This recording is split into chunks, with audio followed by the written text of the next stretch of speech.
So you have come to Mother Earth in all your perfection and glory. And so many would challenge and say, are you kidding? Perfection? Are you kidding? Glory? Whoa, are you off? Are you way off? Perfection and glory. And we would share. So you have come to Mother Earth in all your perfection and glory. Where were you before arriving upon Mother Earth? We ask the question many times over, for it is a wondrous question to ponder. Held within your physical apparatus, your physical body, is the essence of who you are. We are not wanting to change a belief. We are sharing who you are underneath layers of human experience. When an infant has discovered the world, do you not see perfection and glory? Would one not witness the miracle of birth, the miracle of a new life? When we say perfection and glory, we see beyond the beyond. We see the expanse of eternal divine light, the expanse of eternal divine love. How is that not perfect? There would be no way it could even become more perfect, for it is perfection and creation itself. Every soul has come to Mother Earth as divine eternal light, held in physical form. So you have arrived upon Mother Earth in all your perfection and glory. Ponder that. It is big. It is so easily removed in the understanding of the love that is held within, the compassion, the pureness, the wholeness. Conditioning upon Mother Earth, the doctrines of others. What is being shared creates one's perception of themselves and one's perception of others and one's perception of Earth itself. So many, we want to say, challenges and hurdles, experiences that leave one feeling less than. A child that is being picked on in the playground feels less than, feels extremely vulnerable, extremely afraid. And the one that is bullying, if you will, the one that is causing the grief to another, how do they feel? Well, perhaps powerful, to be able to strip another of one's truest meaning of oneself. But the key here is the bully itself is suffering far greater than the one receiving, and hard to believe. Hard to believe, for the bully looks on top of the world. A bully will only choose the vulnerable. A bully senses, and not that one that is a victim to bullying is vulnerable to the point that one is being selected. But the bully will only choose an opponent that they can feel they can defeat. For a bully wouldn't pick on someone they feel they cannot defeat, because the bully is wanting to feel powerful, and it would be difficult to feel powerful if a bully took on someone that truly reversed the roles.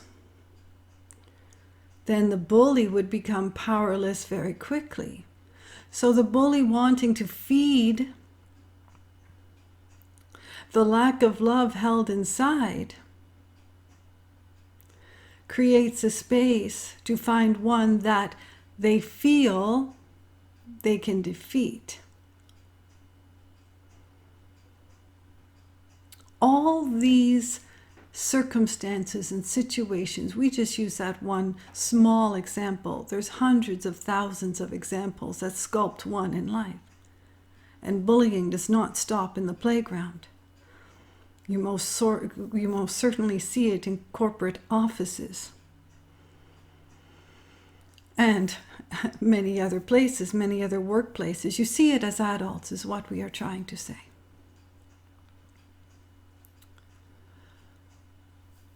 It starts at a young age, conditioning on how one feels. And it doesn't take long for ones to start to find flaws within themselves, if you will.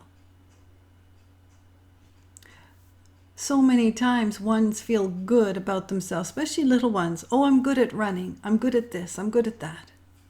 And a well-meaning parent, a well-meaning sibling, a well-meaning person would come along and say, oh, you mustn't speak about yourself like that. You mustn't praise yourself. And we would say, why not? Where it gets sort of muddy, that it would not be, we want to say, beneficial, is when a child or an adult compares themselves to another to make themselves look better, look good. So the little one says, I can run very quickly. And a grand response would be, you sure can. It sure is a gift that you have. Now, if a little one says, I can run very quickly. I'm faster and better than all my classmates. They just fall behind. They don't know how to run at all. I can outrun them all. I am better than they are. Ah, there is where one that is speaking those words, comparing themselves to others, to make themselves look in a greater light. Yes, they may outrun the entire class. But isn't it something that they need the entire class, or one or two, to compare who is the better runner? And that's where it gets sticky for people. That's the difference. That's where boasting, one could say, oh, do not boast and do not compare yourself with others, because there is going to be someone that can run faster somewhere down the line, yeah? So it becomes a competition. I'm better than. I look better than. I wear better clothing than. And so it becomes this competition with others to make oneself feel better than they are feeling. And then there's the opposite too. They have better clothes than I do. I'm a loser, whatever they fill in their wording. They start beating upon themselves. And this competition between others is truly detrimental to one's, we want to say, psyche, the development of children and the development of adults. For adults truly never stop developing, always learning something. So what if ones would never compare themselves to another? What would the world look like? What would the world look like if there were no races to be won? First prize, second prize, third prize. Someone has to come in third for one to come in first. Someone has to be last in the race for another to be first, second, third, fourth, or fifth in the race, if you will. And is that well-meaning? But we, from where we are, understand that it has become part of the experience upon Mother Earth. The desire to achieve great goals using others to achieve the great goals. So it is understood, and ones would challenge and say competition is healthy. Competition is healthy. Is it? And we would ask, what makes it healthy? What makes it healthy to have competition between little ones, competition between siblings, competitions in the corporate office, competition in daily life? We would ask, what makes it healthy? When you really ponder what takes place, we have even challenged, we want to say, the school system, if you will. What if the A's, B's, C's, D's, E's, and F's were taken out of the curriculum, out of the marking of papers? What would happen? And ones would say, well, that would be absurd. How would we know our child is doing well? There's the bar set. And the competition with others. Oh, I got an A. The one I sit beside got an F. Can you imagine an F? But I got an A. Look, Mom, Dad, I got an A. But I know people that got an F. And then there's a little one that has to go home and say, look, I got an F. Did others get greater than an F? Yes, the one that sits beside me got an A. So you can do better. If ones in your class are getting an A, then you can too. Not realizing that, no, maybe not. That the gifts that one holds inside is not arithmetic. And yes, it is known that arithmetic throughout life is extremely beneficial. But does it have to be measured? Does it have to be measured comparing another? And some will say, yes, but I need to know where I'm at with the bar. If I get a B, I want to make sure my next test I get an A. So then competition starts within oneself.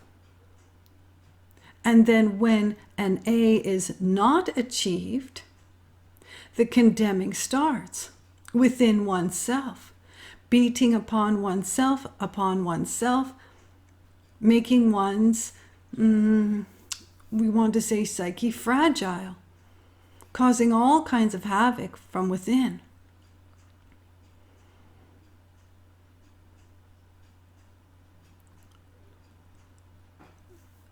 We are only giving this example because you can see that if there is someone getting A's and someone getting below that, far below that, an F. Well, the one with an F might feel less than. And the one with the A, even though they have the A, They may easily become the bully in the playground because they feel they can outwit, outsmart the one with the F. Thinking they have more power because they got the A. They're more confident. Naturally, they would be. But that's only in arithmetic, let us say.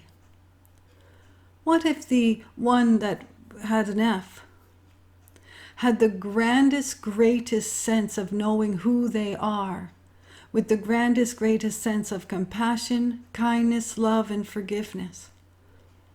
Where is that measured? Is that a competition? Is it? Grand questions to ponder.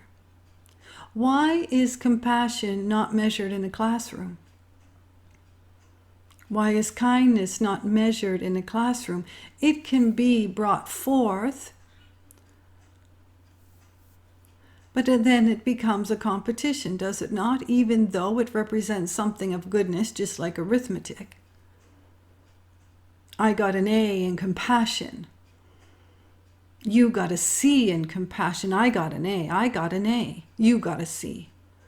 Well, then what happens to one's compassion? Isn't that the irony of it?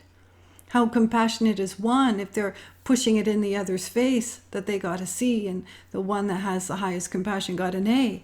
But it goes away quickly if they're comparing themselves to others. You see where we're going with this dialogue. So one would challenge and say, no, the world needs competition. Okay, the world needs competition. Does the world need one's feeling less than? The havoc that goes on within oneself feeling less than. You got an F in grade 2, maybe a C in grade 3, B in grade 4, back to an F in grade 5. And someone comes along and says, you are never going to amount to anything. This is basic math. You are never going to do well in the world. You need math, you need spelling, you need the language that they are being taught. Need the A, B's, and C's. And if you can't master this, you're not going to master life. And how many masterminds, how many great inventions, how many people perhaps have a level of grade 8 education and change the world for the betterment of all. We would say gently, be very careful who is being condemned and sculpted. And what if the one that was getting the lower grades is an absolute genius, but just does not function well in the society of the school system, in a classroom, was bullied in the playground, doesn't want to be there. A pure genius, intelligence beyond intelligence, and made to look and feel as though they are worthless because they can only achieve an F. And what if that one starts to believe that? What if it becomes their very set belief? What could they have done in the world if it was never measured? What masterpiece could they have given to the world? What creation, what invention, what cure? This is something that we want to say that people truly should shine a light upon. We are not saying what to do, naturally so, we can only guide. Well-meaning parents want the best for their children, and they want their children to do their best. But again, being measured to whom? The neighbor? The other children in the playground? The other children on the street? The other children in the family? Why can't you be like your sister and get A's? Why can't you dance Why can't you dance like your sister? Why do you have to be so clumsy? And the little one all the while has the gift of writing poetry, words that flow so naturally onto paper to be shared, to become a book. And they would never feel that they are good enough to write the book. What is taken away when competition is among, well, it's healthy, one will say. Okay, but we are asking, what is taken away? For even if the one that wins the race and receives the A, we're just using examples, there are times when there is so much pressure to keep up the A's, to keep up winning the red ribbon, the first place, and if it's not first place, it's no place. And that creates such havoc within.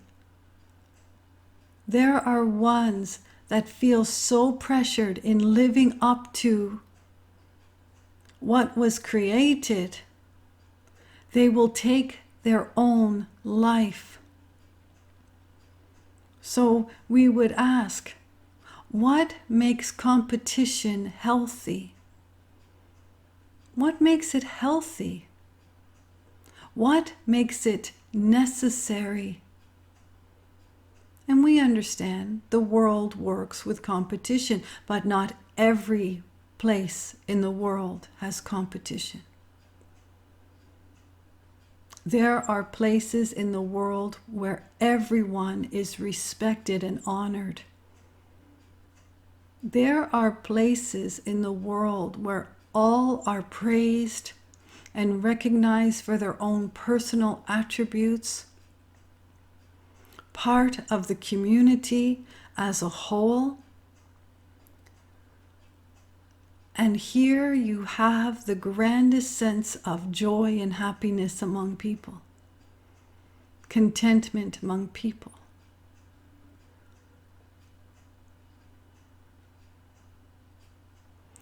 Would there ever be a bully if there was no such thing as competition? Great question to ponder. Great question to ponder. So, you have arrived to Mother Earth in all your glory and perfection. And so many would challenge. And there are many who say, oh, I'm not perfect, but I am going to be. And we are not speaking about perfection in the material world, because that would never be achieved. Perfection in the material world would never be achieved, for there is always something greater and better. There's always something. Get a new car, the neighbor gets a better car, oh, better get a new car, and this goes on. Always striving for something more, something more, something more in the material world. And so many suffer trying to achieve, trying to overachieve the bar, but here it is. Once the bar is achieved, it only gets raised. And who is it raised by? The one that raised it, society raising it, the neighbors that raised it because they have a nicer car. Who raises the bar?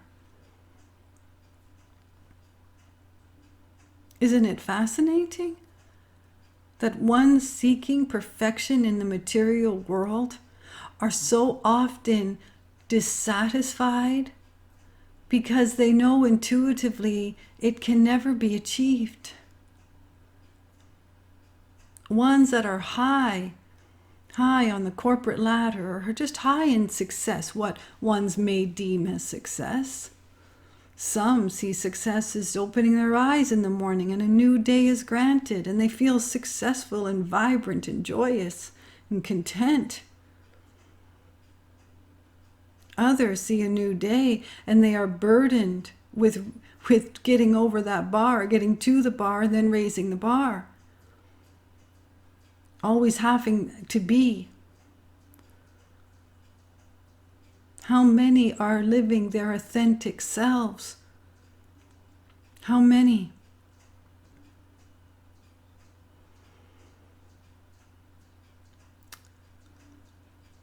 It would be very difficult to have a world without competition. But what if it was possible that every soul held their neighbor in the highest of regard, not even having to like them per se, but just knowing that they have come to Mother Earth in all their perfection and glory. There is so much condemning and judgment upon the planet, so much condemning upon oneself and others, so much judgment upon oneself and others. It does not bring joy. How can anyone feel joyous among condemnation? How can anyone feel content within themselves and the life they've created with absolute judgment? And again, so often it is one's placing judgment upon themselves, beating upon themselves. Should have got the A, didn't get the A. Better do it better next time. And it's almost like the whip is out, yeah?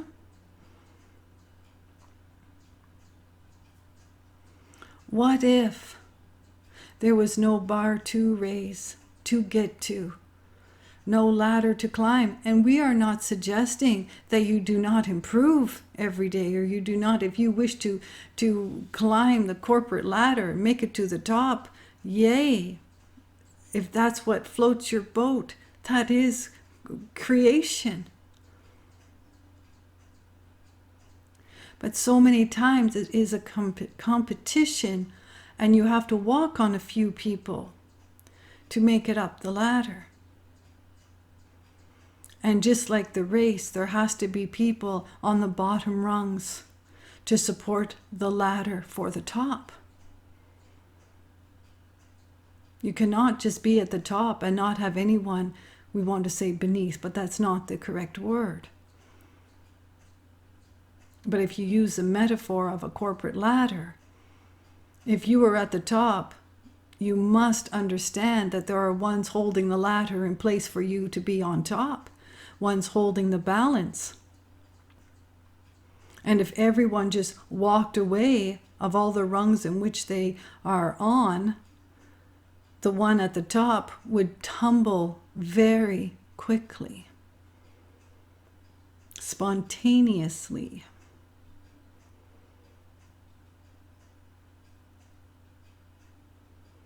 Would the bully in the playground be a bully if there was no one to bully? Ponder that.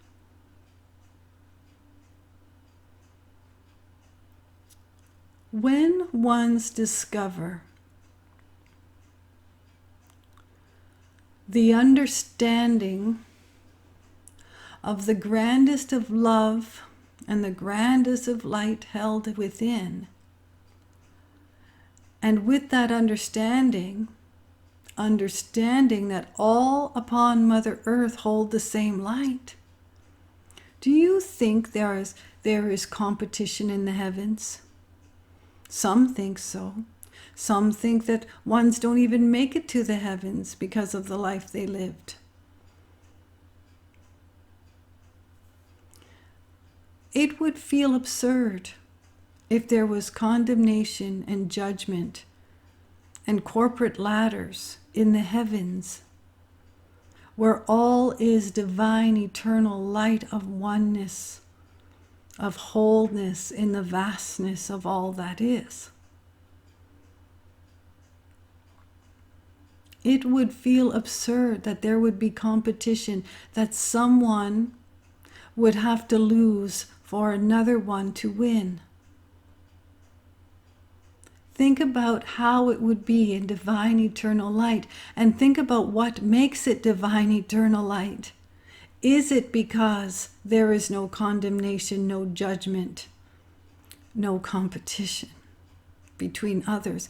Is it because there is no feeling less than or more than? Is that what makes heaven heaven? And again, if you do not believe in heaven, that is okay. Just a word. Let us say the oneness. It makes it pure. What makes it pure and whole and the grandest sense of love? It is because it is only love in the grandest sense of love. And if ones could bring that forth, because each soul is equipped with love beyond measure, if every soul could live in love and remove condemning judgment, being better than, comparing themselves to. It is a painful thing to do. Now, if you feel that you're on top and you're better than someone else, well, perhaps you'll feel good until you come across someone who truly holds the first place and you then holds the second. Or what if the one that you feel is less than in a year's time truly beats you on the corporate ladder, or passes you in the race to get to the finish line before, and then all of a sudden where you were at one first place winner, now you're at a third place winner, and you may feel that that's not winning at all. And the one that was third place now has first place. And can you see how that would create personalities, create how one feels about themselves? There are ones that truly have created such grandness upon Mother Earth against all odds. And there are ones who are granted everything on a silver platter and have the ability to create chaos on Mother Earth because they had it handed on a silver platter. And we are only speaking in general terms. This is not everyone. We are not placing anyone in any one category. We are just sharing so ones can use their own wisdom. Bring forth your wisdom for the answers to the questions that we ask. And if you believe in great competition, that is fine. Every soul has free will. We are just asking, what would life upon Mother Earth look like if condemnation, judgment, competition, comparing to others, what if all that was not present, just like heaven? What then would the world look like? Would it be at peace? Would it be at war? What creates war? Condemning, judgment, competition. So when one says it is healthy, we would ask, what makes it healthy? Really, really, really good. There is great love for you.